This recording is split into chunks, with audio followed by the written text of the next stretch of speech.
You meet a lot of people in a bus. Everyone has a Volkswagen story.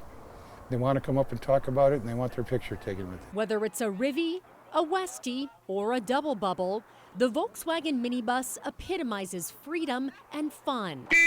And the Arizona Bus Club is keeping the bus's history humming.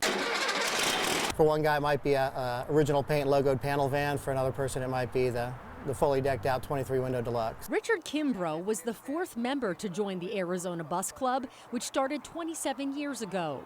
At one point, Richard owned 40 buses. Now, he's down to 27. I'm definitely on the recovery program now, so trying not to buy any more. Michelle Evans says Volkswagens are in her blood.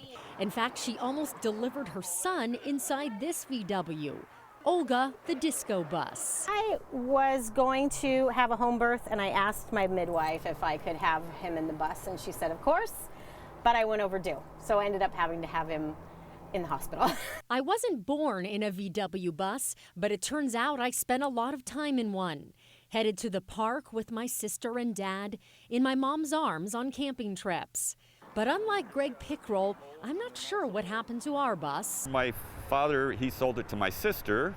They gave it to their son who drove it to high school, and I bought it from him about 6 years ago, and then I restored it. The Arizona Bus Club, or ABC for short, celebrates buses from all decades. Members from the nonprofit restore one VW bus each year and raffle it off for charity. You're clear to pop it up, and I think the material's in pretty good shape. Some people have never turned a wrench before, and they get together and find jobs they can get everybody to do, whether it's cleaning parts or taking things apart or sanding. We give people dangerous equipment, and we say, here's some safety glasses and gloves, and go at it. Roy Jonas has managed several club projects, including restoring this bus in honor of Jerome's fire department.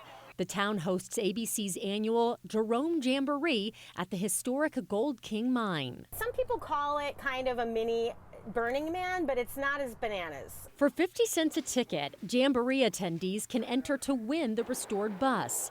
Mike Belita's wife won this raffle bus, a 1966 Riviera.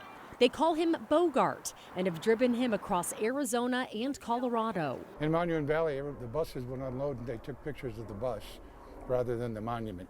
Everywhere we went, people would ask us if they can get inside, their kids get pictures inside. The proceeds from the raffle benefit local charities like the Epilepsy Foundation and Dogs for Vets.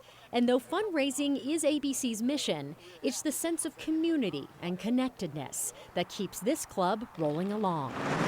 That's even better than the bus part. It's just the people are so wonderful. We do caravans. We even go take all our buses and go on a float down the river. I mean, we just do everything together. ABC, ABC. Kristy Siefkin, Fox 10 News.